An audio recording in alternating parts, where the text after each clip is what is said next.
Ezekiel Carter walked into Halston Bank carrying only a sack.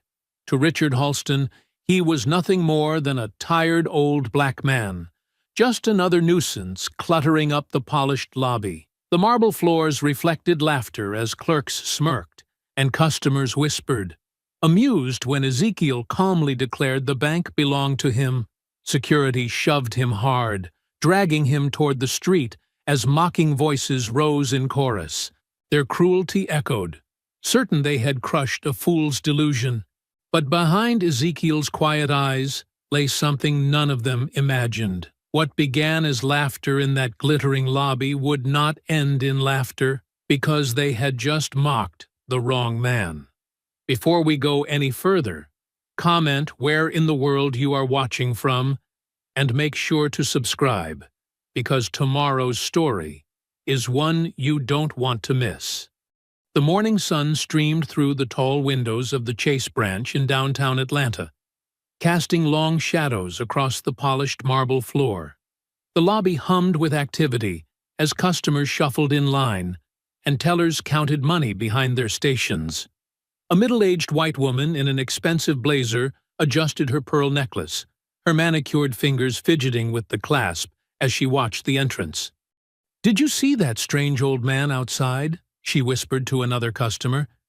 "He's been pacing back and forth for 10 minutes. The security guards straightened their postures, hands reflexively moving to their belts as the heavy glass doors slowly opened. The whispers grew louder as Ezekiel Carter stepped inside. His weathered brown coat, patched in several places, hung loose on his thin frame. A frayed burlap sack was slung over his shoulder, its rough fabric worn smooth in spots from years of use. Ezekiel's shoes, cracked and dusty, made soft shuffling sounds against the floor as he moved forward. His face, lined with age and wisdom, remained composed despite the growing chorus of snickers and pointed fingers. A young mother pulled her child closer, while a businessman in an expensive suit made a show of checking his watch and rolling his eyes. "Look at that bag," someone muttered. "Probably full of aluminum cans." The security guards exchanged glances, their hands now resting openly on their weapons. Behind the teller counter, several employees stopped their work to stare. A young teller named Mariah watched with growing discomfort as her co-workers shared knowing smirks.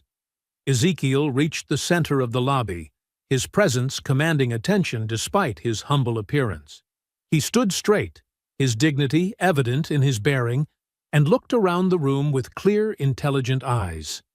The murmurs continued, growing louder as he adjusted the sack on his shoulder.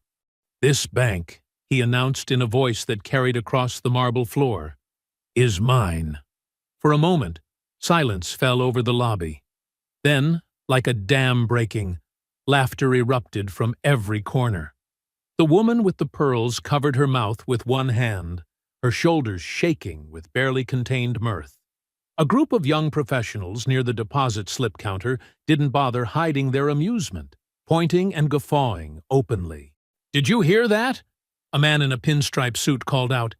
"He thinks he owns Chase." More laughter followed.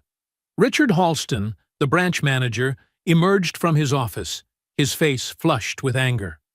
He was a tall man with carefully styled gray hair and an expensive tailored suit that screamed authority. His shoes clicked sharply against the floor as he approached Ezekiel. "Sir," Halston said, his voice dripping with condescension, "I'm going to have to ask you to leave."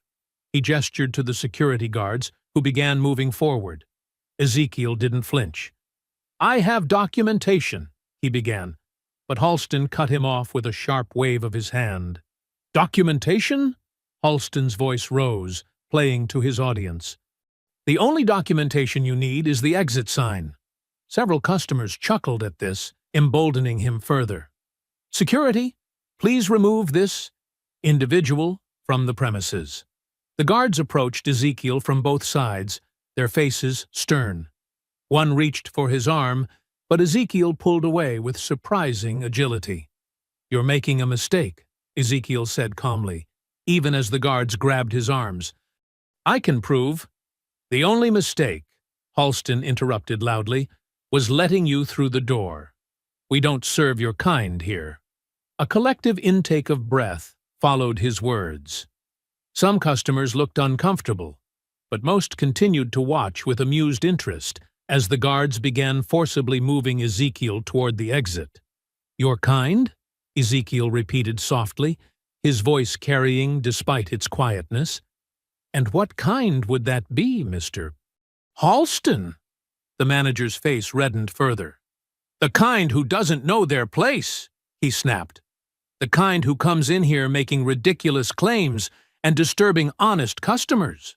Mariah, the young teller, watched with growing horror as the guards roughly pushed Ezekiel toward the doors. His coat pulled tight across his shoulders as they manhandled him, but he never lost his composure. His eyes remained steady, his back straight, even as his dignity hung by a thread. The woman with the pearls smirked as Ezekiel was pushed past her. Some people, she said loudly enough for everyone to hear, just don't know when they're not wanted. The lobby had become a theater of cruelty, with Ezekiel at center stage. Phones appeared in hands, recording the spectacle. A few teenagers near the ATM snickered and pointed, while business professionals pretended to be absorbed in their phones, occasionally glancing up to watch the scene unfold. The security guards tightened their grip on Ezekiel's arms as they neared the exit. His sack shifted precariously on his shoulder, but he managed to keep hold of it, despite their rough handling. Halston followed behind, his face a mask of smug satisfaction as he watched the old man being removed from his domain. And don't come back, Halston called out, straightening his tie. The next time, we'll have you arrested for trespassing. The guards pushed Ezekiel toward the glass doors, their reflections multiplying the humiliation for all to see. The morning sun that had earlier warmed the lobby now seemed harsh and exposing, highlighting every patch on his coat, every frayed thread of his sack, every line on his dignified face as he was forced toward the exit. The security guard's grip tightened on Ezekiel's arms as they marched him across the lobby. His worn shoes scraped against the polished marble floor, leaving faint marks that seemed to trace his path of humiliation. One guard, a burly man with a crew cut, yanked particularly hard, causing Ezekiel to stumble. "Careful with that bag of his," sneered Halston, following close behind. "Wouldn't want him dropping his collection of trash in my lobby." The frayed burlap sack swung precariously from Ezekiel's shoulder as he tried to maintain his balance. His weathered fingers clutched the rough fabric, but the guard's rough handling made it difficult to keep his grip. A young executive in an expensive suit stuck out his foot slightly, not enough to trip Ezekiel outright, but enough to make him stumble again. "Watch your step," the executive said with a smirk, drawing chuckles from nearby customers. The second guard, shorter but just as forceful, pulled Ezekiel's arm at an awkward angle. The sudden movement caused the sack to slip from his shoulder. Ezekiel reached desperately to catch it, but the guard's grip prevented him from reaching far enough. The sack hit the floor with a heavy thud, its contents spilling across the marble in a fan of yellowed paper. The laughter in the lobby died instantly. Instead of the expected pile of garbage or aluminum cans, pristine documents spread across the floor. Thick, cream-colored paper, aged to a rich yellow, bore official seals and ribbons. Notary stamps in faded red ink marked corners of contracts. Gold embossing caught the morning light, throwing small sparkles across the marble. "What in the world?" someone whispered.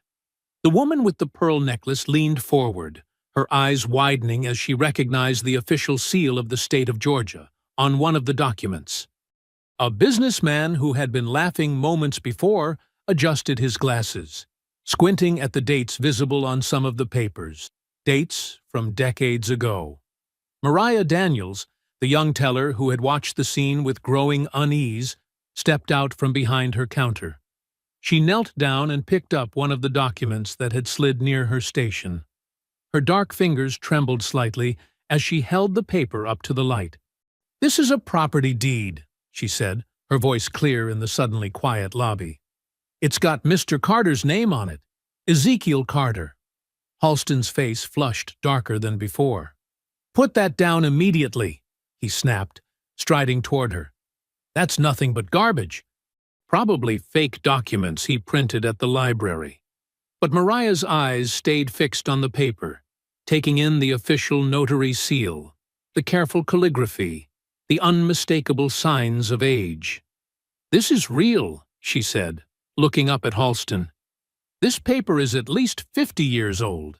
You can't fake that kind of aging." "I said, put it down!" Halston's voice cracked with anger. He snatched the document from her hands, crumpling it slightly in his grip. "Get back to your station before you find yourself looking for new employment." Other customers had drawn closer, their phones now recording the scattered documents instead of Ezekiel's humiliation. A retired banker, his silver hair neatly combed, bent down to examine another paper. "These are bank documents," he said, his professional experience evident in his tone. "Original ones, by the look of them. And that's definitely the old Chase seal." The guard's grip on Ezekiel had loosened in their surprise, but they still held his arms. Ezekiel remained calm, his eyes steady, as he watched people discover the truth of his words. Without speaking, he slowly knelt down, forcing the guards to either let go or bend with him. They chose to release him, stepping back uncertainly. "Sir," one of the guards said to Halston, Maybe you should do your job." Halston cut him off. He turned to the lobby at large, his voice rising with authority. "This is clearly an attempt at fraud. These papers could be printed by anyone with a computer and some basic design skills." Ezekiel moved methodically, gathering his documents one by one. His movements were deliberate, unhurried, as if he had all the time in the world. Each paper he picked up was carefully smoothed and returned to his sack. The lobby watched in tense silence, broken only by the sound of approaching sirens. Through the glass doors, 2 police cars could be seen pulling up to the curb, their lights flashing. Halston's face showed relief at their arrival. "Finally," he said. "Now we can deal with this properly." Ezekiel continued collecting his papers, seemingly unconcerned by the approaching officers. As he reached for the last document, something small and metallic glinted in his hand. A brass key, its surface darkened with age, caught the morning light.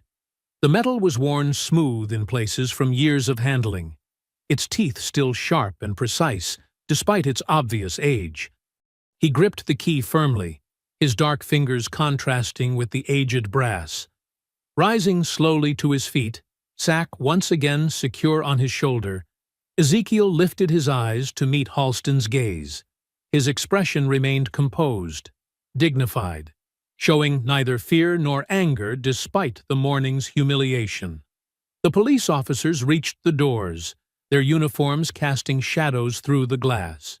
Halston's triumphant smile grew as he gestured for them to enter, but Ezekiel's grip on the key never wavered. He stood his ground, his weathered face serene, as if he held not just a key in his hand, but the power to unlock decades of hidden truth. The brass key caught the morning sunlight, its worn surface telling stories of decades past. Ezekiel held it up between his thumb and forefinger, letting everyone in the lobby see it clearly. The metal seemed to glow with an inner light, drawing all eyes to its ancient form. "This," Ezekiel said, his voice carrying quietly but firmly through the now silent lobby, "is the master key to the original vault, the one installed when this bank first opened its doors in 1963. The 2 police officers paused just inside the entrance, taking in the scene before them. One reached for his belt instinctively, but the other raised a hand, signaling him to wait. The tension in the room had shifted. Something wasn't quite right about this supposed trespasser. Halston's face went pale for a split second as his eyes fixed on the key. Recognition flashed across his features before he could hide it. His hand twitched, as if fighting the urge to grab the key himself. But just as quickly, he forced a laugh, though it came out sharp and brittle. "That's ridiculous," Halston said, straightening his tie. "That's probably just some old key he found at a flea market. Security, please remove this man's belongings for evidence." One of the guards stepped forward, reaching for the key, but Ezekiel smoothly tucked it into his coat pocket. "The vault was manufactured by Mosler Safe Company," he continued calmly. "Serial number 847392. Installed on March 15, 1963, by technician James Wilson. The combination was set to your father's birthday, Thomas, February 12, 1925. Halston's fake smile vanished. Sweat beaded on his forehead despite the cool air conditioning. A few customers exchanged glances, phones still recording. The retired banker who had examined the documents earlier stroked his chin thoughtfully. "Those are very specific details," the banker said. "Details that would be hard to research without inside knowledge." "This is absurd," Halston snapped, but his voice had lost some of its authority. He turned to the police officers. "Officers, this man is trespassing. He's disrupting business and harassing our customers with these ridiculous claims." The taller officer stepped forward, hand resting on his belt. "Sir, I'm going to need you to come with us." Mariah stepped forward again, clutching another document she had quietly retrieved from the floor. "Officers, wait. These papers look legitimate. Shouldn't we at least—" "Miss Daniels!" Halston's voice cracked like a whip. "One more word, and you can collect your final paycheck." The young teller flinched, but didn't step back. Her hands trembled slightly, but she held her ground, the document still firmly in her grip. Several customers had their phones trained on her now, capturing her small act of defiance. "He's claiming ownership of a major bank branch," Halston continued, addressing the officers. "This is clearly an attempt at fraud. I want him arrested." The officers moved forward, their shoes clicking on the marble floor. Ezekiel didn't resist as they took his arms, more gently than the security guards had. His dignity remained intact, his back straight, his eyes steady. "The key still works," Ezekiel said quietly, looking directly at Halston. "You know it does. Just like you know who I am and what your father did." Halston's face darkened. "Get him out of here. And confiscate that bag of forgeries." "The bag stays with me," Ezekiel said, his voice still calm but carrying an edge of steel that made the officers pause. "Unless you have a warrant, those documents are my legal property." The retired banker stepped forward. "He's right, officers. Without a warrant, you can't take his possessions. Basic property law." Halston looked like he might explode, but he couldn't argue with the legal fact. The officers nodded, allowing Ezekiel to keep his sack as they guided him toward the door. The crowd parted, their phones following his progress. Some faces showed confusion, others shame at their earlier mockery. As they reached the glass doors, Ezekiel turned his head slightly. "You've just thrown out your owner," he said, his voice carrying clearly through the hushed lobby. "Remember this moment, Mr. Halston. Remember it well." The officers pushed through the doors, leading Ezekiel out into the bright morning sun. Traffic noise rushed in as the doors opened, the sounds of the city providing a stark contrast to the tense silence inside. A small crowd had gathered on the sidewalk, drawn by the police presence and the scene unfolding through the glass walls. More phones appeared, recording as the officers released Ezekiel on the sidewalk. He adjusted his coat, settled his sack more comfortably on his shoulder, and began walking away with measured steps. No stumbling now, no uncertainty, just the steady pace of a man who knew exactly where he was going. Inside, Mariah pressed her hand against the window, watching him disappear into the crowd. Her other hand still clutched the document, her knuckles white with tension. She barely noticed the tears that had formed in her eyes, but she couldn't miss the way her heart hammered in her chest. Something profound had just happened, something that wouldn't simply fade away with the morning's gossip. Behind her, Halston barked orders, trying to restore normalcy to his lobby. "Back to work! Show's over! Security! Clear these people out if they're not here for business!" But normalcy seemed out of reach. Customers whispered among themselves, phones shared footage, and the morning's events rippled outward through social media. The truth, like the morning sun outside, had begun to shine through the cracks in Halston's carefully maintained facade. The afternoon sun cast long shadows across the Atlanta sidewalks as Ezekiel Carter walked steadily toward home. His worn shoes clicked against the concrete, the rhythm matching his heartbeat. The frayed sack hung heavy on his shoulder, filled with the weight of decades of truth. A red pickup truck roared past, the driver leaning on his horn. "Get off the street, old man!" someone yelled from a passing car. Ezekiel didn't flinch. He'd heard worse, survived worse. His eyes remained fixed ahead, his stride unwavering.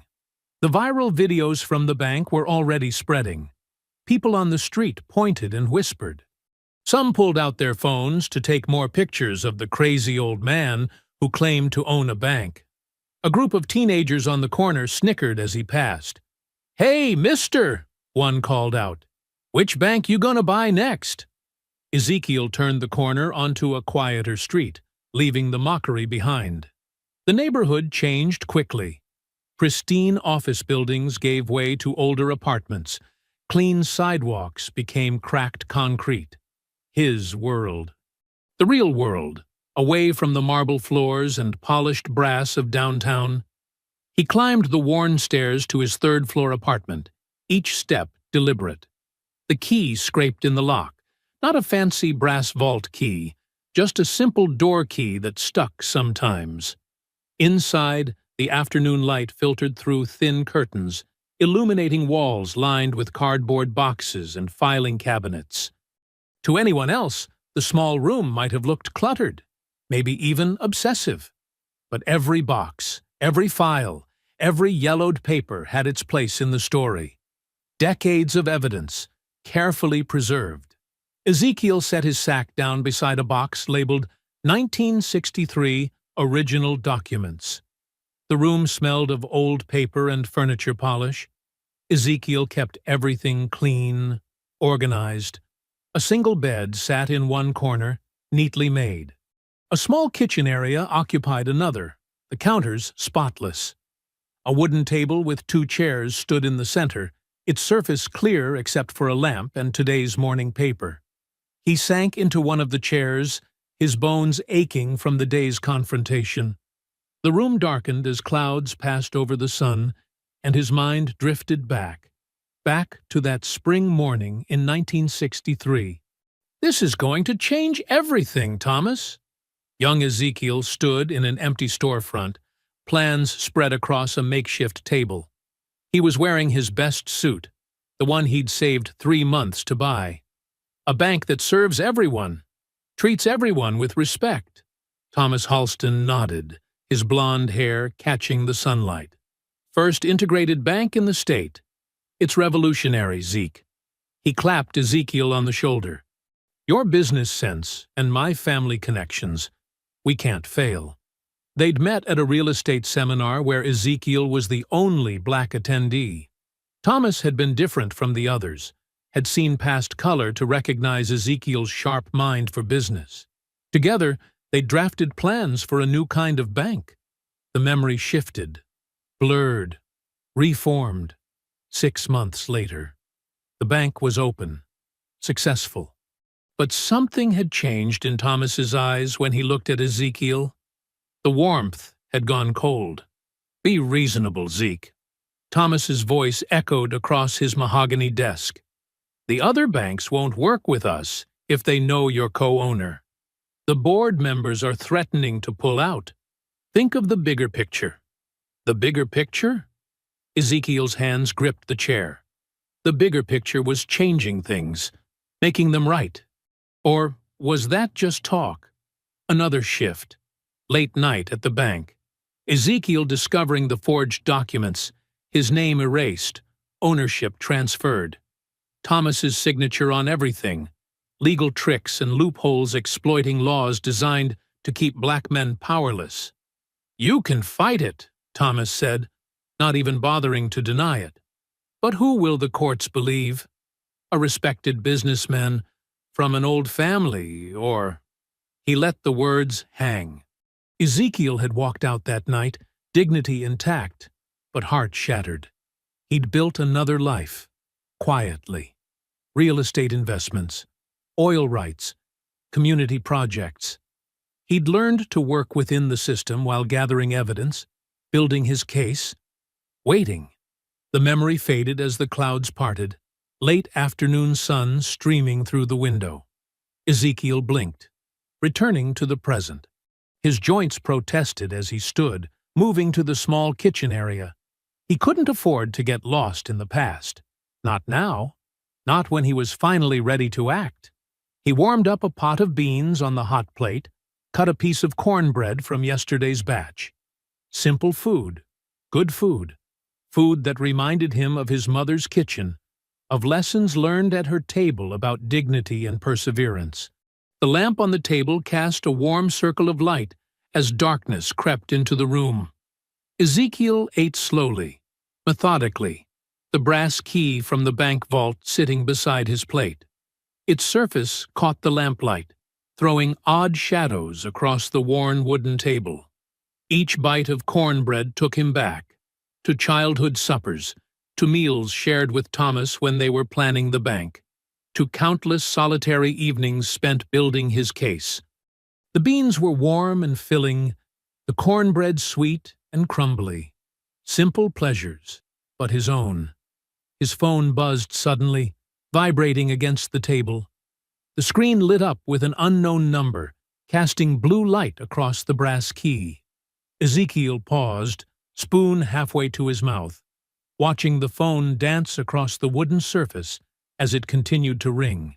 Ezekiel stared at the buzzing phone, his weathered hand hovering above it. The blue glow pulsed in rhythm with the vibrations, casting shifting shadows across his simple dinner. He rarely got calls these days. Most of his old friends were gone, and his lawyers knew to use email. The phone continued its insistent dance across the wooden surface. Through the window, the last rays of sunset painted Atlanta's skyline in deep oranges and purples. Traffic sounds filtered up from the street below, a constant urban lullaby he'd grown used to over the years. His fingers closed around the flip phone. Not one of those fancy smartphones everyone carried now.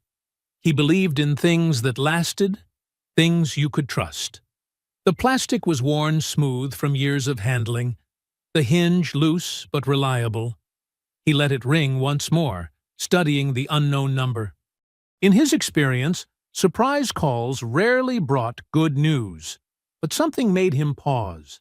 Maybe it was the events of the day. Maybe it was decades of waiting finally coming to a head.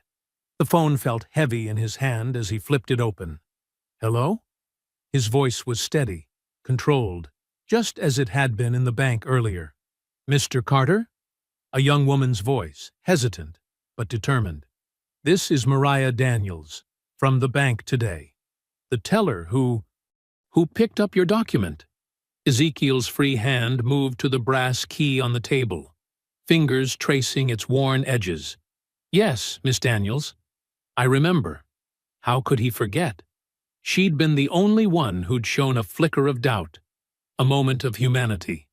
"I'm so sorry about what happened today," she rushed on, words tumbling out like she'd been holding them back. "The way they treated you, it wasn't right. None of it was right." Ezekiel closed his eyes, remembering her face as she'd read the document. Young, yes, but with eyes that saw truth. "Thank you, Miss Daniels. But I suspect you didn't call just to apologize." A pause on the line. He could hear the subtle sounds of evening traffic in the background, suggesting she was outside, maybe walking home from work. "No, sir, I didn't." Her voice grew stronger. "I saw those papers you had. really saw them. The dates, the seals, your name. They were real, weren't they? What makes you think that? He kept his tone neutral, decades of caution hard to shake. I've been at the bank 6 months now. I process documents every day. Mortgages, loans, titles. I know what genuine papers look like, especially old ones. And sir, yours were genuine. Ezekiel's fingers tightened on the key. In the growing darkness of his apartment, memories swirled, signing those original documents. The weight of the pen, the hope of that moment. You could lose your job for making this call, Miss Daniels. I know. No hesitation in her voice now. But I couldn't just go home and pretend today didn't happen. Those documents, they tell a story, don't they? A story nobody wants told. Through the window, city lights were blinking on, a constellation of electric stars. Ezekiel stood, moving to look out at the city he'd spent a lifetime watching, waiting. Why do you care about an old man's story, Miss Daniels? Because it's not just your story, is it? It's bigger than that. It's about— She paused, choosing her words carefully. It's about things that should have been different. Things that still need to change. The sincerity in her voice touched something in him, a reminder of his own youth, his own burning desire to make things right. He heard paper rustling on her end of the line. I'd like to hear your story, Mr. Carter. Really hear it. Would you be willing to meet? Talk about what really happened? Ezekiel turned from the window, looking at the boxes lining his walls. Decades of evidence, waiting for the right moment, the right ally. It's not a pleasant story, Miss Daniels. I didn't expect it would be, sir. Another pause. But it's a story that needs to be told. He moved back to the table, sat down in the pool of lamplight. The brass key gleamed, a silent witness to his decision. Yes, he said finally. Yes, I believe it does. Across town, in his wood-paneled office at the bank, Richard Halston paced behind his desk. His fingers drummed against his cell phone as he waited for the call to connect. The sun had set, but he hadn't bothered turning on the lights. The darkness suited his mood. Sir? His voice cracked slightly when the line connected. Yes, I know it's after hours.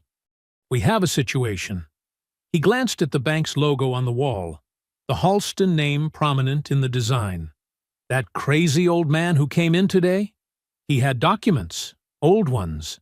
He listened, jaw clenching. No, sir, I couldn't see them clearly. But, he swallowed hard. He had the key, the original vault key. My grandfather's key. More listening, his face growing paler. Yes, sir, I understand the implications. If he has proof— He wiped sweat from his forehead. What do you want me to do? The answer made him sink into his chair, the leather creaking in the empty office. Yes, sir. Whatever it takes. We can't let this get out. The bank's reputation, the family name— Yes, sir. I understand. Back in his apartment, Ezekiel leaned back in his chair. The phone call with Mariah ended. The lamp cast a warm glow over his simple dinner, now gone cold. His eyes moved across the boxes of evidence, each one a chapter in this long story. It begins again, he whispered to himself, his voice barely disturbing the evening quiet. Morning light streamed through the grimy windows of Lou's diner, catching dust motes that danced in the air. The place smelled of coffee and yesterday's grease, a comforting aroma that hadn't changed in 30 years. Ezekiel sat in a worn vinyl booth near the back, his cup of coffee sending wisps of steam into the quiet air. He'd chosen this spot carefully, close to the bus station, easy for Mariah to find, but far from the bank's usual territory. The breakfast crowd had thinned, leaving only a few regulars nursing their cups at the counter. A waitress wiped tables with mechanical precision, the squeak of her cloth marking time like a metronome. The bell above the door chimed. Mariah stepped in, blinking as her eyes adjusted to the dim interior. She wore simple work clothes, a pencil skirt and blouse, but her shoulders were tense, her movements careful. Her eyes scanned the diner until they found him. Ezekiel watched her approach, noting how she checked over her shoulder twice before sliding into the booth. Smart girl. Cautious. "Mr. Carter," she said, her voice low. "Thank you for meeting me." He gestured to the coffee pot on the table. He'd asked for an extra cup when he arrived. "Help yourself, Miss Daniels. No need to whisper. Just folks having breakfast here." Her hand shook slightly as she poured, coffee sloshing against the white ceramic. "I almost didn't sleep last night," she admitted. "Kept thinking about those papers, about what happened, about why someone would—" She trailed off, looking down at her cup.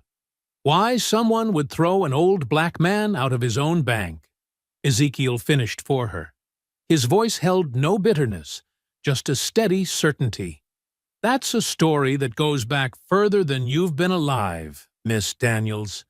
The waitress approached, pad ready, but Ezekiel waved her off with a gentle smile. When she was gone, he reached into his jacket, a better one than yesterday, though still modest, and pulled out a thin manila folder. "1963, he said, opening the folder. "I had a vision for a different kind of bank. One that would serve everyone, not just those who already had money." He slid a yellowed newspaper clipping across the table. "I had money from my father's real estate business, and Thomas Halston, Richard's grandfather, had the connections." Mariah studied the clipping. It showed two men standing before a building, one black, one white, both smiling. The headline read, "New Bank Opens Downtown." "That's you," she breathed, touching the photo gently. "Yes, young man with big dreams." Ezekiel sipped his coffee. "Thomas and we built something special. Or we started to. 6 months in, papers started disappearing. My signature got removed from documents. Money moved in ways I hadn't approved." He produced another document, a bank statement from 1964. By then, the climate had changed. Civil rights making people nervous. Thomas started getting pressure from his friends, his family. Started talking about how it wasn't proper for someone like me to have such authority. Mariah's hands clenched around her cup. "He stole it from you. Piece by piece. Used every trick in the book. Made it look like I'd mismanaged funds. Forged papers showing I'd sold my shares. By the time I understood what was happening, it was too late. The bank was his, and I was just another angry black man making accusations." The morning light had strengthened, casting long shadows across their booth. Ezekiel pulled out more papers, property deeds, oil rights, investment portfolios. "But I didn't disappear. Didn't die bitter like they expected. I built, quiet-like, property here, mineral rights there. Made my money work in ways they never noticed. Kept every scrap of paper, every proof of what was mine." Mariah leaned forward, her coffee forgotten. "And now? Now?" Ezekiel's smile held decades of patience. "Now the time's right. That key you saw opens more than just the old vault. Opens a box of truths they thought were buried. But I need someone on the inside, someone who can access records without raising alarms." "Me?" Her voice wavered between excitement and fear. "You showed kindness when it wasn't easy. Showed courage making that call." He slid a sealed envelope across the table. "Copy of the original deed. Keep it safe. If anything happens to my copies."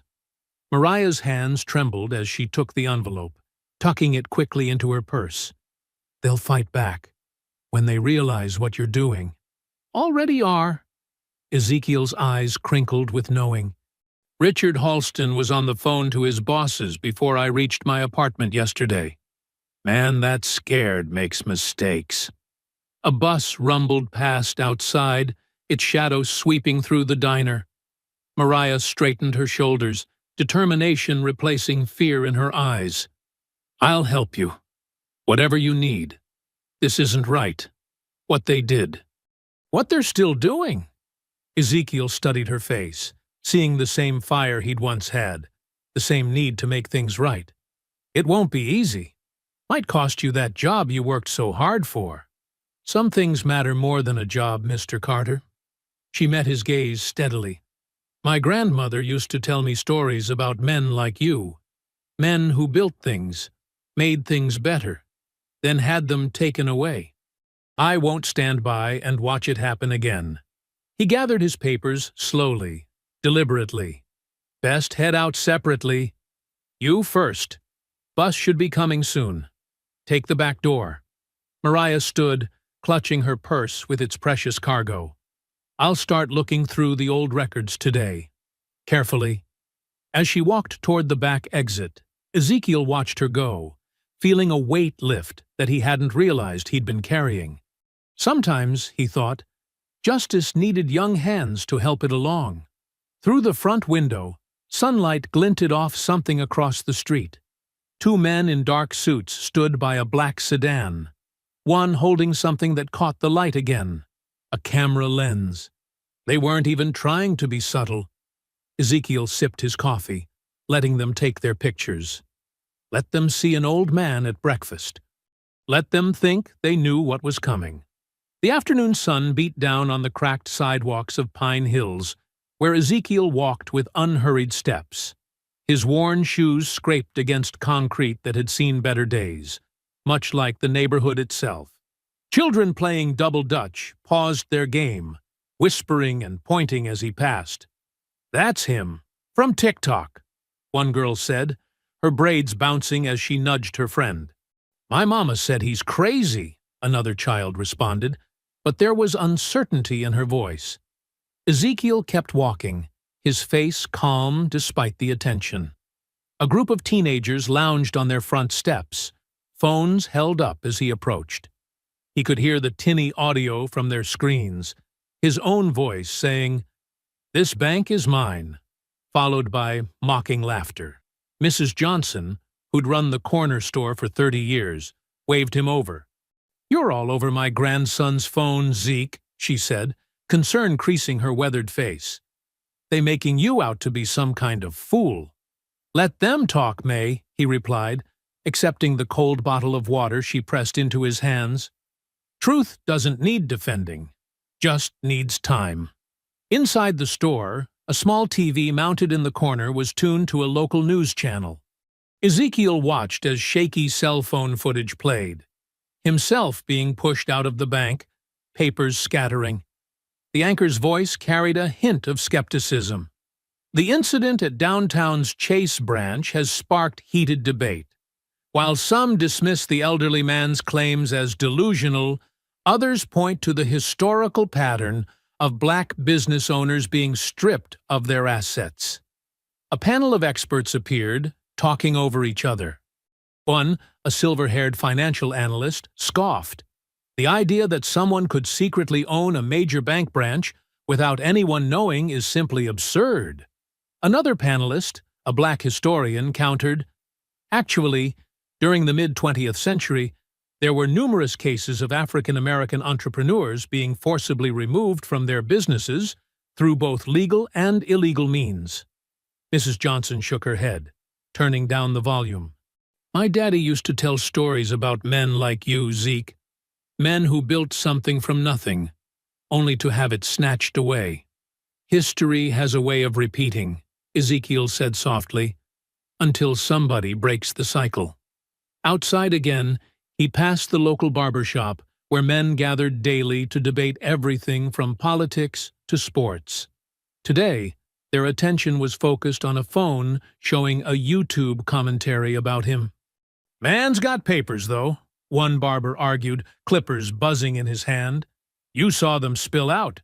Ain't no crazy person carrying around bank documents from the 60s. "Could be fake," another man countered. "You can fake anything these days." Ezekiel continued home, the weight of eyes and whispers following him. His phone buzzed. Mariah's number. "Mr. Carter," her voice was excited but controlled. "I have someone you need to meet. My cousin David. He's in law school. He knows about cases like yours, about historical property rights. Bring him, Ezekiel said, checking his surroundings before continuing.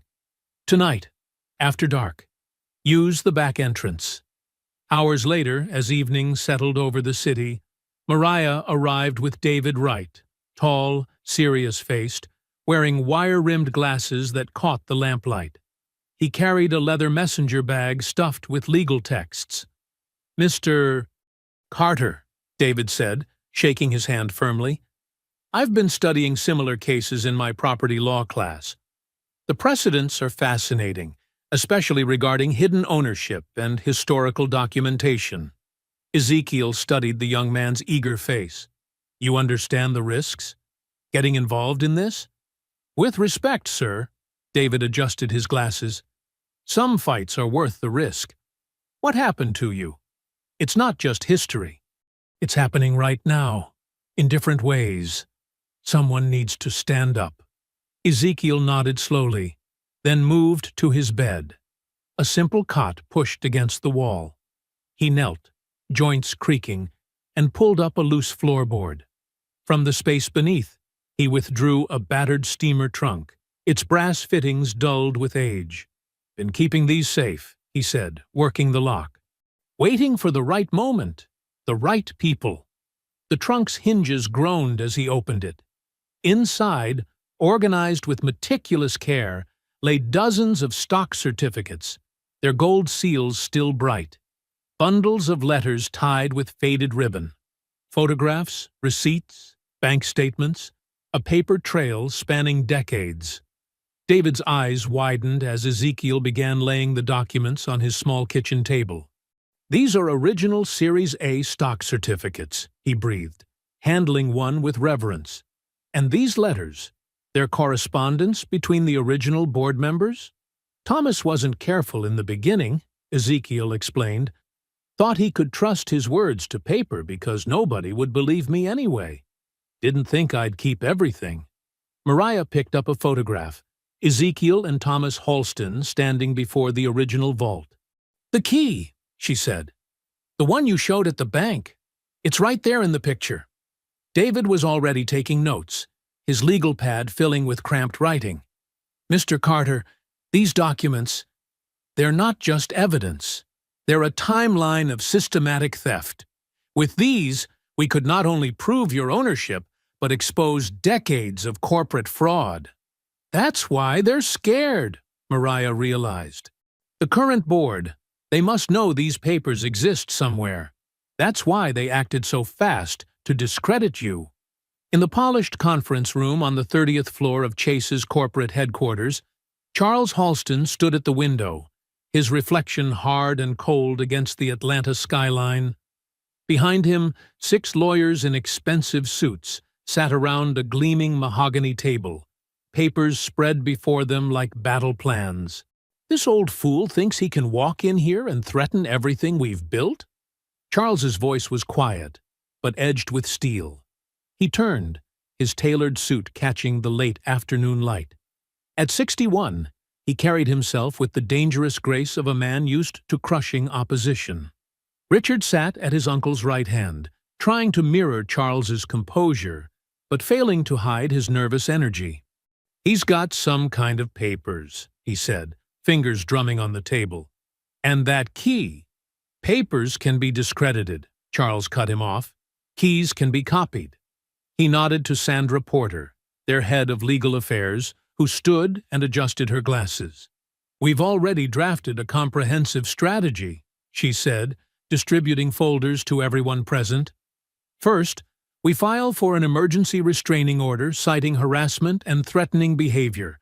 Judge Matthews owes us several favors. He'll sign it without question."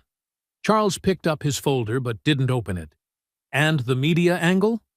Another lawyer, James Wilson, cleared his throat. "We've got 3 major financial columnists ready to write pieces questioning his mental competency. They'll focus on his appearance, his age, the apparent absurdity of his claims. We're also arranging interviews with psychiatric experts who will suggest possible dementia without actually examining him." "Good," Charles said, finally taking his seat at the head of the table. What about his background? I want everything. Parking tickets, overdue library books, anything we can use. A younger lawyer tapped his tablet. We've found some interesting angles. He's lived in the same rundown apartment for decades, despite supposedly having hidden wealth. We can spin this as evidence of mental decline. There's also a minor tax dispute from 1983. We can blow up into something bigger. Richard leaned forward, his expression eager. What about that young teller who helped him? Mariah something? Daniels, Charles supplied, his tone flat. She's been with the bank 8 months. Clean record, good performance reviews. Until now. Sandra Porter made a note. We can handle her through normal channels. A few documented performance issues, some customer complaints that somehow got misfiled until now. Standard procedure. Charles stood again, pacing slowly around the table. I want everyone clear on the narrative we're pushing. A confused, elderly man makes outlandish claims about owning a major bank. He harasses staff, disrupts business, and needs help. Not encouragement. We're the responsible party here, protecting both him and our customers from his delusions. The lawyers nodded, but one, Peter Hayes, fresh from Harvard Law, shifted uncomfortably. What if he does have legitimate documentation? Those papers people saw. Charles fixed him with a stare that made the young man shrink back. Mr. Hayes, do you know what my grandfather taught me about power? It's not about what's true. It's about what people believe is true. And people believe what we tell them to believe. Richard smirked, gaining confidence from his uncle's certainty. The old man looked like a homeless person. Who's going to believe him over us? Exactly, Charles said, but his expression remained serious. Still, I want every document from the founding period secured. Anything that might support his claims needs to be properly archived. Sandra, your team will handle that personally. Sandra nodded, understanding the unspoken directive. We'll need after-hours access to the records room. No witnesses, no paper trail. Use the service entrance, Charles instructed. And any security footage from those areas will unfortunately be lost due to technical difficulties. The meeting continued as they refined their strategy. Media contacts were confirmed, legal documents were signed, and plans were set in motion. Charles watched it all with the detached interest of a chess master moving pieces across a board. What about social media? Richard asked. Those videos are still spreading. A media consultant who had been quiet until now spoke up. We're deploying counter-narratives through our network of influencer accounts. Memes making fun of him, posts questioning his story, that sort of thing. By tomorrow, he'll be just another internet joke. Charles checked his watch. A Patek Philippe worth more than most people's homes. I want the restraining order filed within the hour. Begin the media rollout at dawn. By this time tomorrow, anyone supporting his claims should feel foolish for having believed him. The lawyers gathered their materials, filing out with practiced efficiency. Richard lingered, watching his uncle return to the window. The sun was setting now, painting the sky in shades of red. Uncle Charles, he said, trying to sound casual. What if he doesn't back down? Even with all this? Charles didn't turn from the window. His reflection showed no expression as he spoke, his voice barely above a whisper. If he keeps pushing, bury him. Richard nodded eagerly, already imagining the old man's defeat. But he missed the look in his uncle's eyes, a cold, hard gleam that spoke of experiences Richard had never known, of battles fought in ways his nephew couldn't understand. The younger Halston left, closing the door behind him. Charles remained at the window, watching darkness claim the city. In the gathering night, his reflection seemed to float against the glass, a ghost of power and privilege haunting the heights of the world he'd inherited and protected through any means necessary. He pressed his hand against the cool glass, eyes fixed on the distant streets, where Ezekiel Carter dared to challenge what generations of Halstons had built. The city lights began to twinkle below, each one a star in the empire he commanded, an empire he would protect at any cost. 2 days later, sunlight streamed through the bank's glass doors as Ezekiel Carter approached, transformed. Gone were the ragged clothes and frayed sack. Instead, he wore a perfectly tailored charcoal suit that spoke of quiet wealth. His silver hair was neatly trimmed, his shoes polished to a mirror shine. At his side walked Mariah Daniels, her head held high despite the stares from her co-workers. David Wright flanked Ezekiel's other side, carrying a leather briefcase stuffed with documents. Behind them, 2 distinguished lawyers in dark suits completed the group. The security guards who had thrown him out days before now stood frozen, uncertain. One reached for his radio, but Ezekiel simply nodded at him and walked past, his dignity radiating like a force field that kept everyone at bay. The lobby fell silent. Customers stopped mid-transaction. Tellers' hands hovered over keyboards. Richard Halston emerged from his office, his face reddening at the sight of the man he'd humiliated now returning like a king to his castle. "Mr. Halston," Ezekiel said, his voice carrying across the marble floor, "I believe we have some business to discuss." Richard tried to maintain his authority. "You're not welcome here. There's a restraining order, which has been temporarily stayed by Judge Williams," one of the lawyers interrupted, producing a court document. "We have every right to be here." David opened his briefcase on the nearest desk, removing folders with practiced efficiency. "We have complete documentation proving Mr. Carter's ownership claims," he announced, loud enough for everyone to hear. "All notarized, all legally binding." Mariah stepped forward, addressing her fellow employees. "Everything you're about to see is real. Every document, every signature, every seal. This is the truth they tried to hide." Ezekiel moved to the center of the lobby, where days ago he had stood in rags. Now he commanded the space, his presence drawing everyone closer. He lifted the first document, a yellowed but pristine deed dated 1963. "This bank was founded with my money," he said, his voice strong and clear. "My grandfather's savings, my father's inheritance, and every dollar I had earned until then. Thomas Halston was my partner, not my superior. We built this together." Customers pressed closer, phones recording every moment. Through the windows, news cameras captured the scene, their lights adding to the drama. Richard Halston's face grew paler with each new document Ezekiel presented. "Share transfer agreements," David explained, laying out more papers. Mr. Carter maintained ownership through a complex trust system. Even when they thought they'd pushed him out, he was quietly buying back control through shell companies and proxy investors. One of the lawyers pointed to a particularly important document. "This trustee letter from 1975 proves Mr. Carter never relinquished his founding stake. The signatures are verified by 3 separate experts." An elderly customer stepped forward, squinting at Ezekiel. "I remember you," she said suddenly. "You used to have an office here, back when I was a girl. My daddy said you were the smartest businessman he knew." Ezekiel smiled gently. "Your father was James Monroe. He had an auto repair shop on Auburn Avenue." "That's right."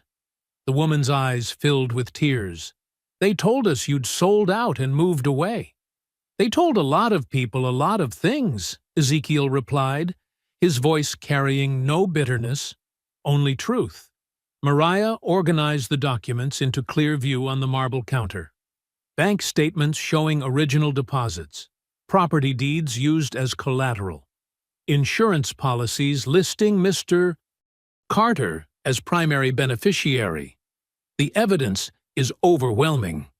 The crowd grew larger as word spread. Customers who had laughed at Ezekiel days before now pressed forward to shake his hand. Bank employees who had dismissed him stood awkwardly at their stations, shame visible on their faces. Richard Halston retreated to his office, frantically calling upstairs. The security guards shifted uncomfortably, no longer certain who they were supposed to protect. David laid out the final piece of evidence, the original bank charter, its gold seal still bright after all these years. Mr. Carter's signature is right here, alongside Thomas Halston's. Equal partners, equal owners. A spontaneous applause broke out in the lobby. Someone shouted, "Welcome back, Mr. Carter." Others joined in, the sound building to a crescendo that seemed to shake the very foundations of the bank. Ezekiel stood calmly in the midst of it all, his hands clasped behind his back. He looked up at the grand ceiling, remembering the day it was built, remembering the dreams he and Thomas had shared before greed poisoned everything. The elevator dinged, and Charles Halston burst out, his face twisted with rage. He pushed through the crowd, his expensive suit failing to hide the fury in his movements.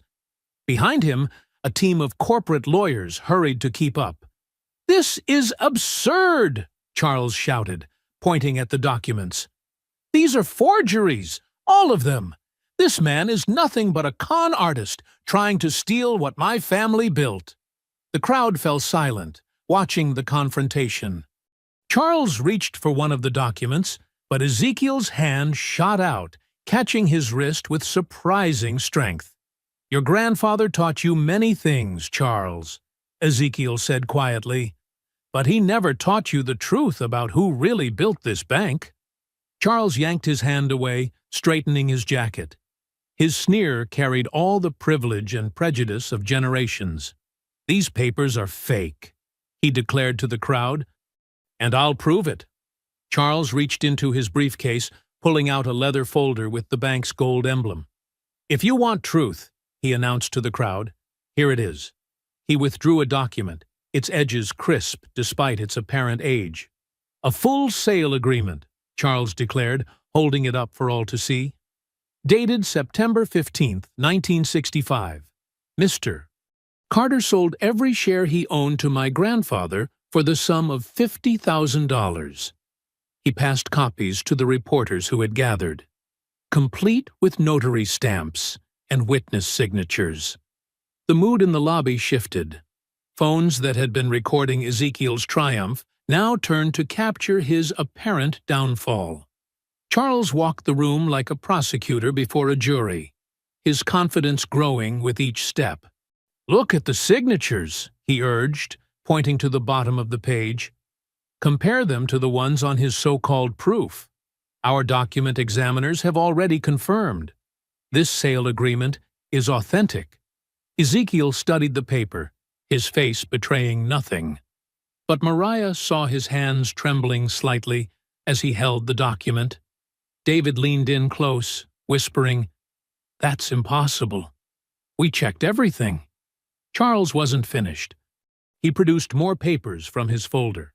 Bank records showing the transfer of funds, letters from Mr. Carter's own attorney confirming the sale, even a newspaper clipping announcing the change in ownership. He laid them out one by one, building his case with the precision of someone who had planned this moment carefully. Reporters began updating their stories.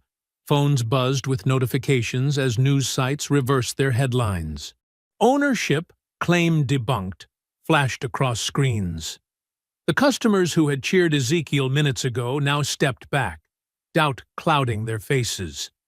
"Furthermore," Charles continued, his voice dripping with false sympathy, "we have evidence that Mr. Carter has a history of making unfounded claims. In 1972, he tried to assert ownership of a small factory in Memphis. In 1981, he disputed a land deal in Savannah. Each time, the courts threw out his cases." Ezekiel's lawyers huddled together, examining Charles's documents with growing concern. One whispered something to David, who shook his head in frustration. "I think we've all seen enough," Charles announced. Security, please escort these people out. And this time, he added with a cold smile, make sure they understand that criminal charges will follow any further attempts at fraud. The same security guards who had hesitated to stop Ezekiel now moved forward with renewed purpose. The crowd parted, some people taking pictures, others looking away in second-hand embarrassment. The morning's triumph had turned to afternoon ash. Mariah stepped between the guards and Ezekiel. "This isn't right," she protested. "Those documents couldn't have existed. Mr. Carter was still signing bank papers in 1967. I saw them myself." "Young lady," Charles said sharply, "I'd be very careful about making accusations. Your position here is already precarious." The threat in his voice was clear. David quickly gathered their evidence back into his briefcase, his law student mind already racing through possibilities. "We'll fight this," he muttered. "There has to be a way to prove these are fake." But the damage was done. News vans outside were already broadcasting updates about the elderly fraud attempt at the bank. Social media exploded with mocking comments and cruel memes. The same viral spread that had boosted Ezekiel's story now worked against him with brutal efficiency. Ezekiel stood still in the chaos, his dignity somehow intact despite the crushing weight of public humiliation. He carefully straightened his tie, adjusted his suit jacket, and looked Charles directly in the eyes. "Your grandfather," he said softly, so only Charles could hear. "He had a scar on his left hand from a hunting accident. We were there together when it happened, in the spring of '64. The buck that got away, he called it. Funny thing about your sale agreement, it's dated after that accident, but the man in the witness photo has no scar." Color drained from Charles's face, but he recovered quickly. "Get him out of here," he ordered the guards. This time, they didn't need to use force. Ezekiel walked out under his own power, head high despite the cameras, and shouted questions. Mariah and David flanked him protectively, while his lawyers trailed behind, already planning their next move. The afternoon sun felt colder somehow as they reached the street. News reporters swarmed them, microphones thrust forward like weapons. "Mr. Carter, how do you respond to evidence that you sold your shares? Was this a publicity stunt? Are you prepared for criminal charges?" David tried to shield Ezekiel from the onslaught, while Mariah called for a taxi. The lawyers spoke in hushed tones about injunctions and appeals, but their words sounded hollow against the media circus. Hours later, after declining invitations to stay with either Mariah or David, Ezekiel sat alone in his modest apartment. The suit jacket hung carefully on its hanger, one of the few fine things he owned. The brass key lay on his small table, catching the last light of day through his window. His phone had been ringing non-stop with reporters and talk show bookers, but he let them go to voicemail. The TV in the corner silently played news coverage of his humiliation, his own face looking back at him beneath headlines, questioning his sanity and integrity. Ezekiel picked up the key, feeling its familiar weight. Decades of memories lived in its worn surface, memories of hope, betrayal, and patient waiting. The truth was there, encoded in brass and time, if only he could prove it. "You still hold the truth," he whispered to the key, his voice steady despite everything. The words hung in the darkening room, a quiet defiance against the day's defeat. The next morning brought a weak sun through Atlanta's autumn haze. Mariah's small Toyota pulled up outside Ezekiel's apartment building, its blue paint dusty from construction sites she'd passed. David sat in the passenger seat, his laptop balanced on his knees, legal documents spread across the dashboard. "This is it?" Mariah asked, looking at the weathered brick building with its rusted fire escape. "Third floor," David confirmed, gathering his papers. "He's been here 30 years, according to the records." They climbed the narrow stairs, their footsteps echoing in the stairwell. Paint peeled from the walls in long strips, and a broken light fixture dangled overhead. On the third floor, they found apartment 3C, its brass numbers tarnished but polished clean. Mariah knocked softly. "Mr. Carter?" "It's Mariah and David." They heard slow footsteps, then multiple locks turning. Ezekiel opened the door, already dressed in a pressed shirt and slacks despite the early hour. His small apartment was spotless, with stacks of documents organized on every surface. "Come in," he said, stepping aside. "I've made coffee." The apartment was small but dignified, like its owner. A single bed sat in one corner, neatly made with a worn quilt. A hot plate and mini-fridge served as the kitchen. But what dominated the space were the papers, boxes and files of them, each labeled and dated. "I've been up all night," David said, setting his laptop on a small folding table, "looking through everything after yesterday's disaster. But I think I found something." He pulled out a thick legal document, its pages marked with yellow sticky notes. Ezekiel poured coffee into mismatched mugs, his movements careful and precise. "Tell me, the restraining order they filed, it's broad, but it has gaps." David flipped through the pages. "They were so focused on keeping you out of the bank buildings, they didn't consider everything. There's nothing in here about safety deposit boxes." Mariah leaned forward. "What does that mean?" "It means," David explained, "that if Mr. Carter has any existing safety deposit boxes at the bank, he still has legal right to access them. They can't deny him that. It would be theft of personal property." Ezekiel set down his coffee cup slowly, his eyes distant. "The box," he whispered. "Sir?" Mariah moved closer. 50 years ago, when I knew Thomas was planning something, I sealed a box." Ezekiel walked to his bed and pulled out a worn leather journal from underneath. "I wrote it down here, the date and number. Box 1857. David typed rapidly on his laptop. The box would still be valid as long as the fees were paid. They were paid in full, permanently, the day I opened it. Ezekiel smiled slightly. "Thomas thought I was being excessive, but I knew someday I'd need it." Mariah picked up the brass key from the table where it lay. "This isn't just a vault key, is it?" "No." Ezekiel took it gently. "It's a master key from when the bank first opened. It opens every old box in the original vault. Thomas had one, and I had one. He thought he got both when he pushed me out, but—" He held up the key. "Some things you keep close." David was still typing. "According to bank regulations, they have to honor the original contract on safety deposit boxes. They can't deny access without a specific court order, which they don't have." "What's in the box?" Mariah asked. Ezekiel ran his thumb over the key's teeth. "Truth," he said simply. "Papers I put away when I first suspected Thomas was turning against me. The original bank charter with both our signatures. Proof of my initial investment. And photographs. So many photographs of us together, building the bank." "Including ones showing Thomas's scar?" David asked, remembering yesterday's revelation.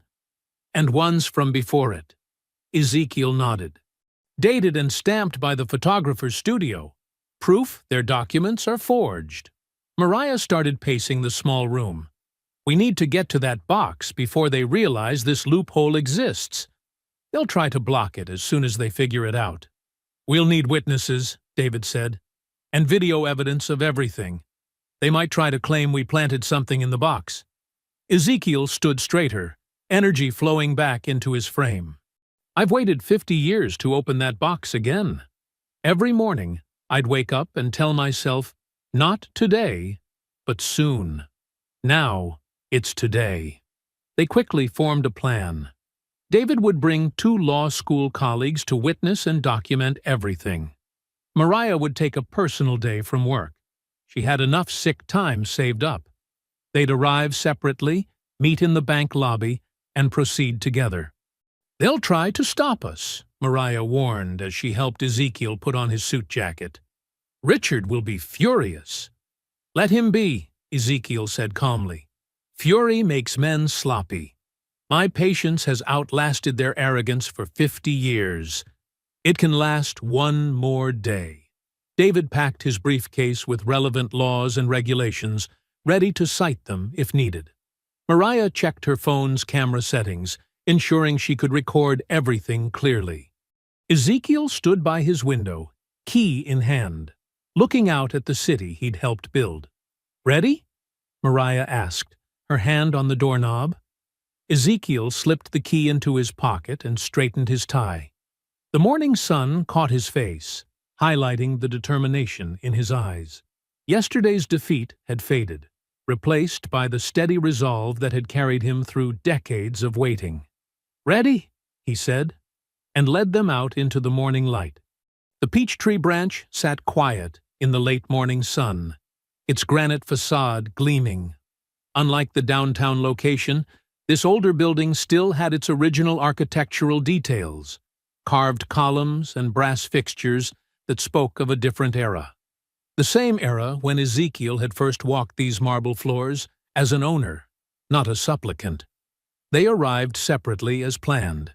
David and his two law school colleagues, Maria Chen and James Taylor, waited on a bench outside, pretending to review case files. Mariah parked around the corner, her hands shaking slightly as she checked her phone's battery one last time. Ezekiel arrived last in a cab, stepping out with deliberate dignity. The lobby was less crowded than downtown, mostly elderly customers doing their weekly banking. A few heads turned as their group assembled, but there was none of the previous day's hostility. This branch felt frozen in time, its dark wood panels and high ceiling creating an atmosphere of hushed respect. "Remember," David whispered, "they have to honor the box access. It's federal law." Ezekiel approached the main counter, his posture straight despite his years. The young clerk looked up, her nameplate reading Susan. "Good morning," Ezekiel said, placing his driver's license and the brass key on the counter. "I need to access a safety deposit box." Susan picked up the ID, then looked at the strange old key with confusion. "Sir, our safety deposit boxes use modern keys." "This is an original master key," Ezekiel explained patiently, "for box 1857. It's been in continuous holding since 1963. Susan typed on her computer, frowning slightly. That's in the old vault section. Let me get Mr. Peterson, our branch manager." They waited as she disappeared into a back office. Mariah shifted nervously, her phone ready in her pocket. James and Maria positioned themselves casually near the entrance, watching for any attempts to interfere. "Mr. Peterson emerged, a balding man in his 50s who carried himself with the careful neutrality of someone who'd survived multiple corporate restructurings. He studied Ezekiel's ID and the key. "This is unusual," he said slowly. "The old vault hasn't been accessed in years. But if you have proper ID and the key—" He checked his computer again. "Yes, box 1857 is still listed as active. Fees paid in perpetuity." "Then you must allow access," David said quietly, stepping forward with a copy of the relevant banking regulations. "Under federal code." Yes, Peterson waved him off. "I know the law. Please, follow me." They walked through a door marked Private, down a corridor lined with newer safety deposit boxes. At the end, another door opened to reveal an older vault, its thick steel door bearing the original bank's logo. "The mechanism still works," Peterson said, almost apologetically. "We maintain it for historical value, but hardly anyone has boxes down here anymore." The vault door swung open with a soft hiss. Inside, the air felt different, cooler, heavy with history. Brass-faced boxes lined the walls, their numbers stamped in fading black paint. 1857, Ezekiel said softly, walking directly to it. His fingers traced the numbers as if greeting an old friend. Mariah had her phone out now, recording openly. Peterson started to object, but David smoothly interrupted. Federal banking regulations permit documentation of personal property access, sir. The key slid into the lock with a perfect fit. 50 years melted away as Ezekiel turned it, the mechanism clicking exactly as he remembered. Peterson helped him remove the heavy box and carry it to a private viewing room. "I'll be outside if you need anything," Peterson said, closing the door behind him. Ezekiel sat at the small table, the box before him. His hands trembled slightly as he lifted the lid. The others gathered close, watching, recording. Inside, protected by waxy paper, lay a leather folder stamped with the bank's original seal. Ezekiel opened it carefully.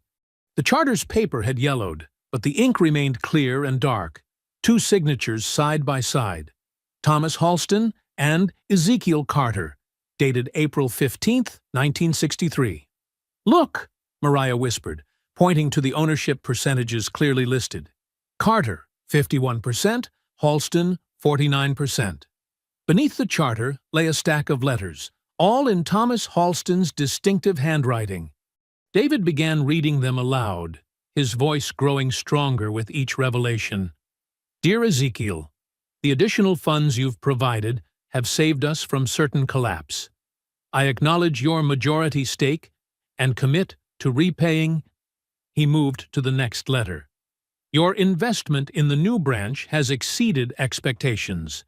As agreed, your ownership share remains controlling." Ezekiel lifted out a manila envelope filled with photographs. Images of 2 young men, one black, one white, standing proudly before their bank. Thomas Halston's face, smooth and unscarred in the earlier photos, then marked by the distinctive scar from a car accident in later ones, each photo dated and stamped by professional studios. The same scar their forged documents claim he had 10 years earlier, Maria said, making notes. More papers emerged: loan agreements, profit-sharing contracts, even newspaper clippings from the bank's founding that mentioned both men's names, articles that had mysteriously vanished from public archives. Ezekiel's hands shook as he held up the charter, its golden seal catching the fluorescent light. Mariah zoomed her phone camera in close, capturing every detail, every signature, every official stamp and notation. 50 years, Ezekiel whispered, his voice thick with emotion. 50 years I've waited to hold this again. He looked up at his allies, his eyes bright. Thomas thought he could erase me. But paper remembers. Paper doesn't forget. That afternoon, downtown Atlanta hummed with anticipation. Word had spread fast. Something big was happening at the main Chase branch. News vans lined the street, their satellite dishes raised like metal sunflowers, tracking the story instead of the sun. Pedestrians gathered behind hastily erected barriers, cell phones raised to capture whatever might unfold. Ezekiel stood on the sidewalk, the leather folder tucked securely under his arm. Gone was any trace of the raggedy man they'd mocked days before. His charcoal suit fit perfectly, his silver tie catching the afternoon light. Beside him, Mariah and David flanked him protectively, while their legal team, now grown to 6 attorneys, formed a professional phalanx. "You ready?" Mariah asked softly. Ezekiel nodded, his expression serene. "Been ready for 50 years." They moved toward the entrance. Security guards stepped forward, then back, uncertain. The restraining order still technically stood, but the media presence made them hesitate. A reporter thrust a microphone forward. "Mr. Carter, is it true you have proof of ownership?" "The truth," Ezekiel said clearly, "speaks for itself." The lobby fell silent as they entered, customers and staff freezing in place. Richard Halston burst from his office, his face mottled red. "You can't be here!" he shouted. "Security!" Actually, one of Ezekiel's lawyers stepped forward. "We have a court order superseding the restraining order, given new evidence." She held up a document. "We're here to meet with bank leadership. Now."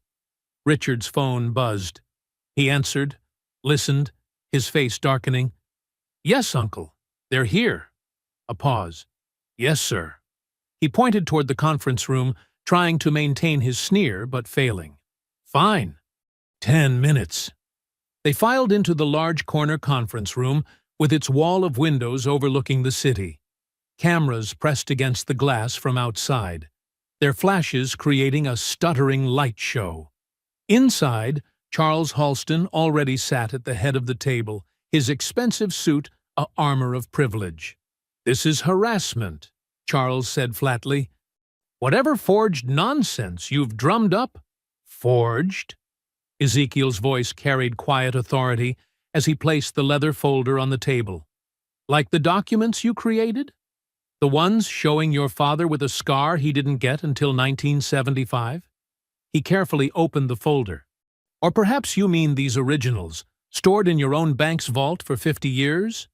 Charles's lawyers leaned forward, their expressions shifting from dismissal to concern as they studied the charter. One whispered urgently in Charles's ear. Charles waved him off. That can't be."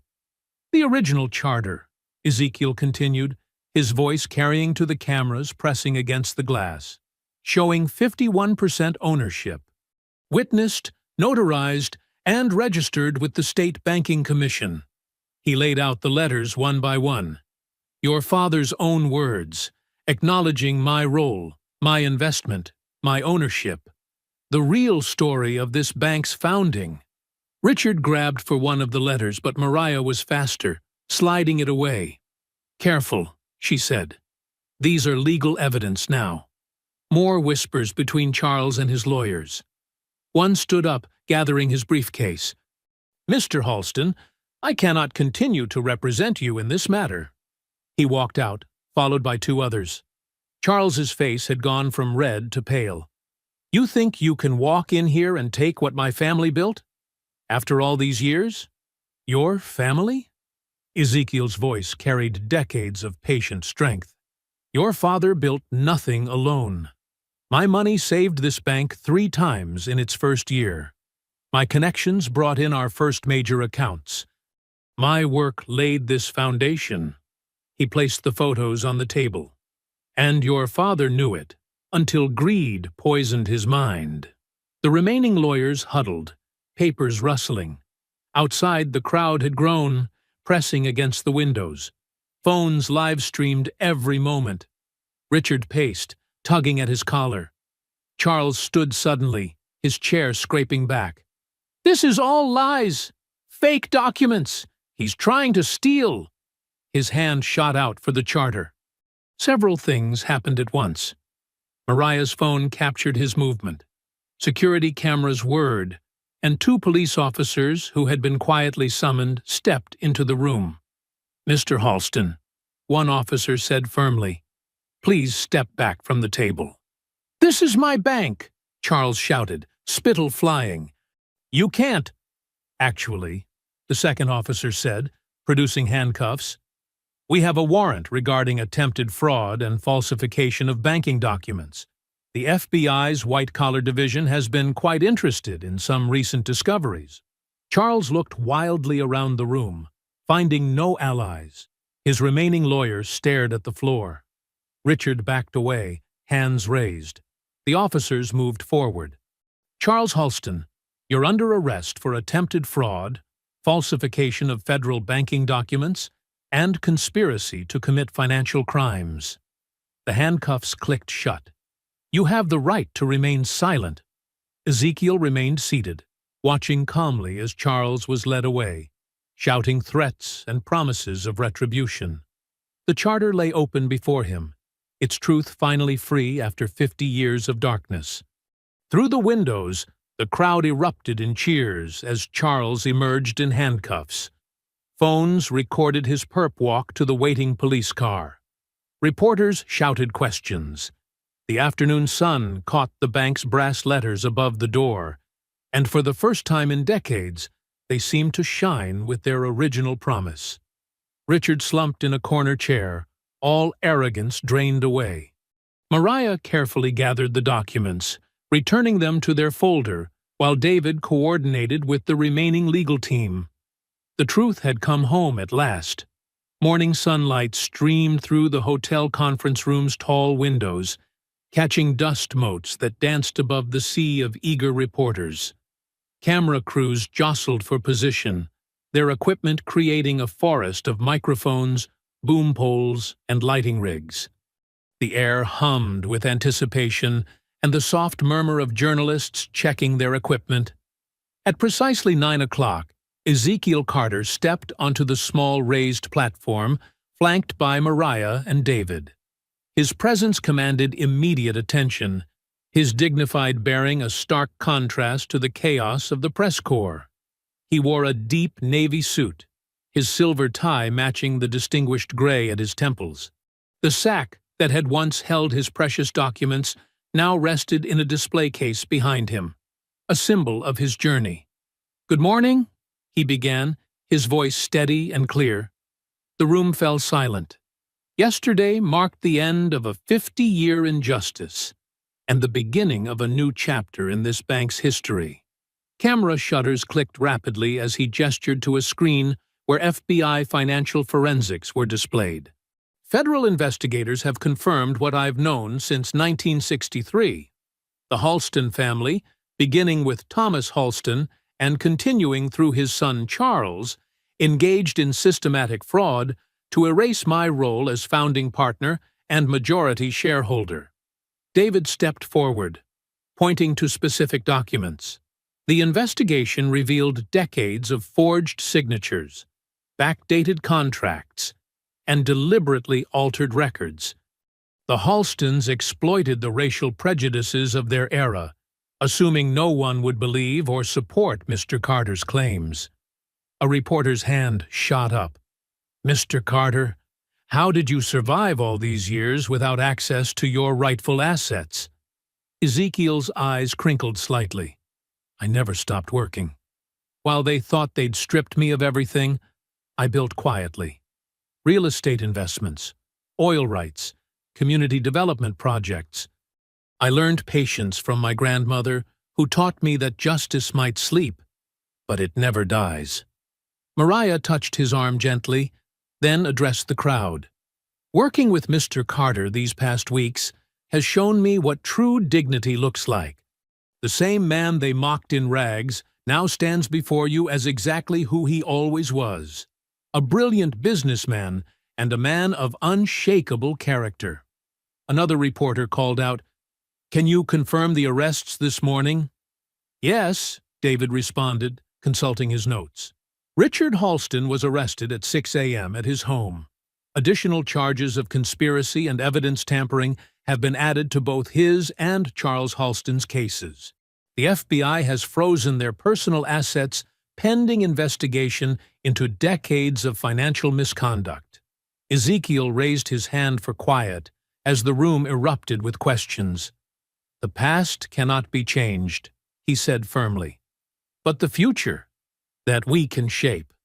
As of this morning, I have been formally reinstated as majority owner of this institution. My first act will be to transform it into what it was always meant to be, a force for community empowerment." He gestured to a series of charts behind him.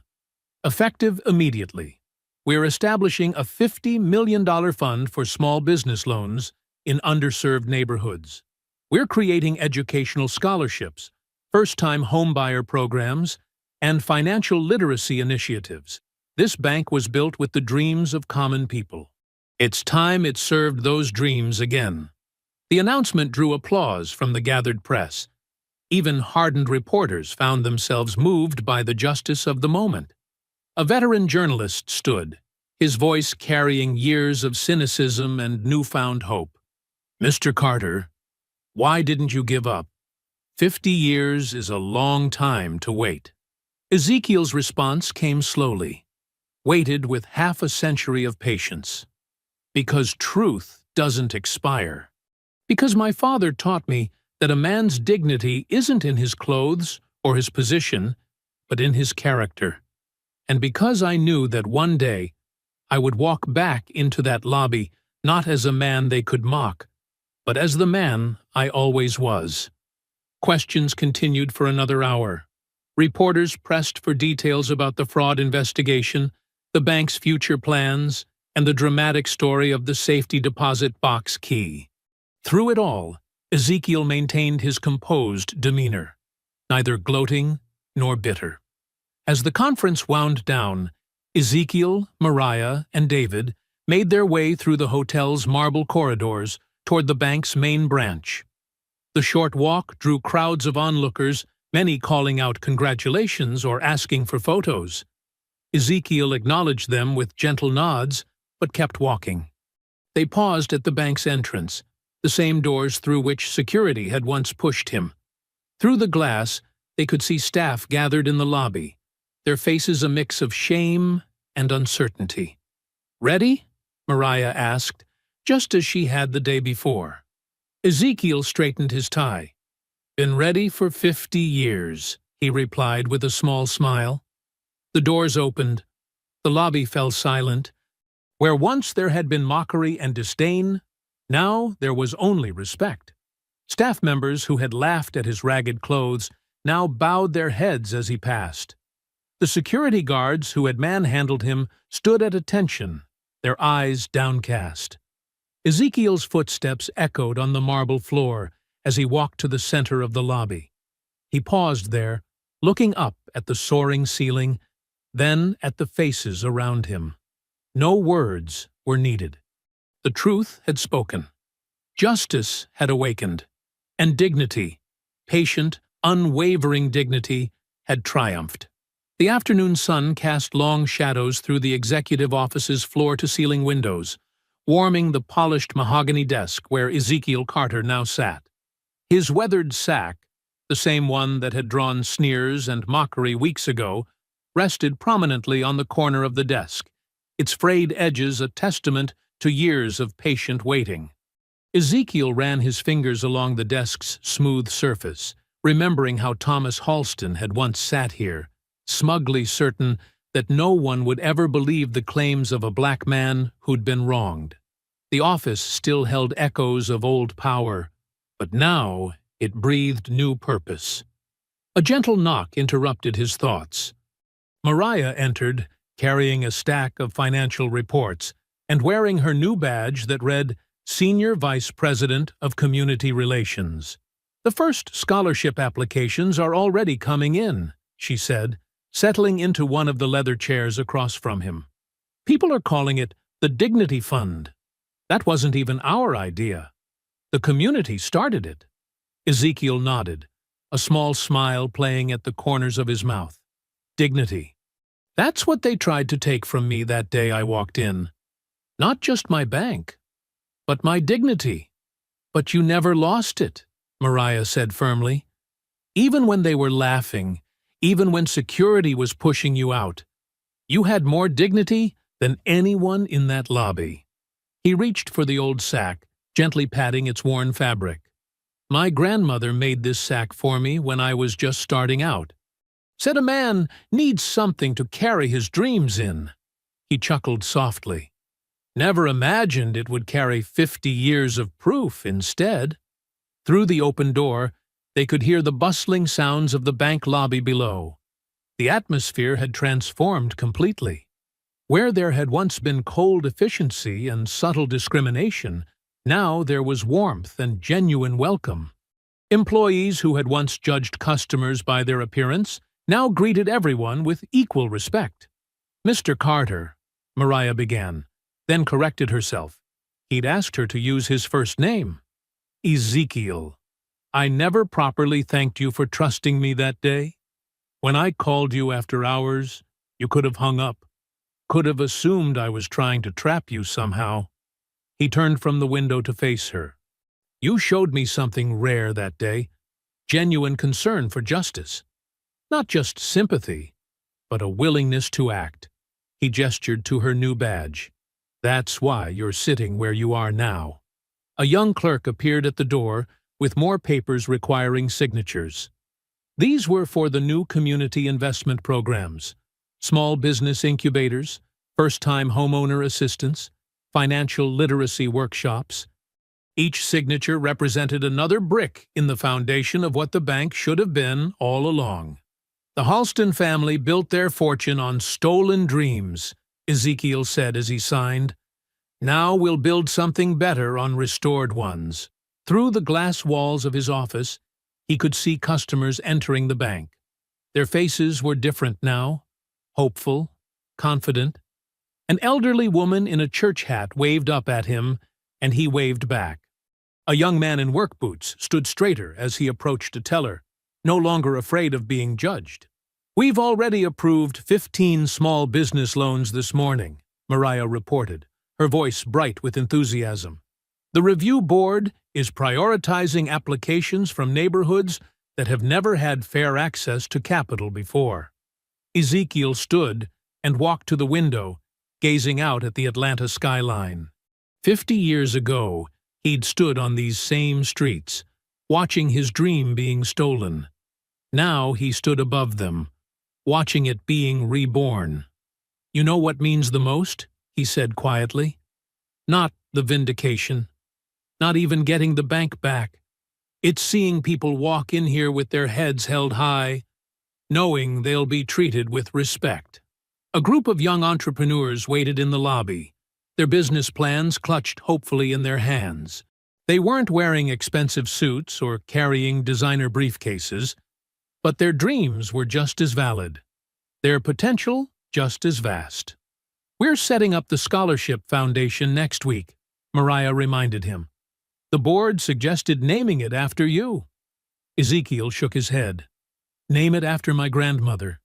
She taught me that dignity isn't something others can give or take away.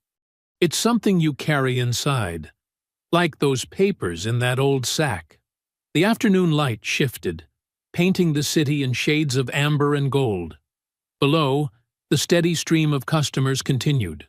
Parents opening savings accounts for their children, small business owners seeking guidance, first-time home buyers daring to dream. Sometimes, Ezekiel mused, justice needs time to ripen, like fruit on a tree. You can't rush it, can't force it. You just have to tend it, protect it, and trust that its season will come. Mariah stood beside him at the window, both of them watching the city pulse with life. "And when it does come?" "When it comes," he said, touching the glass lightly. "It feeds generations." The old sack caught the sunlight, its humble threads now gleaming like gold. It had carried his proof through decades of waiting, through mockery and dismissal, through long nights of patience and careful planning. Now it rested on the desk of the office that had always been rightfully his, not as a reminder of humiliation, but as a symbol of endurance. A child in the lobby pointed up at him, asking her mother who the man in the window was. The mother's response carried clearly through the air. "That's Mr. Carter. He's the owner.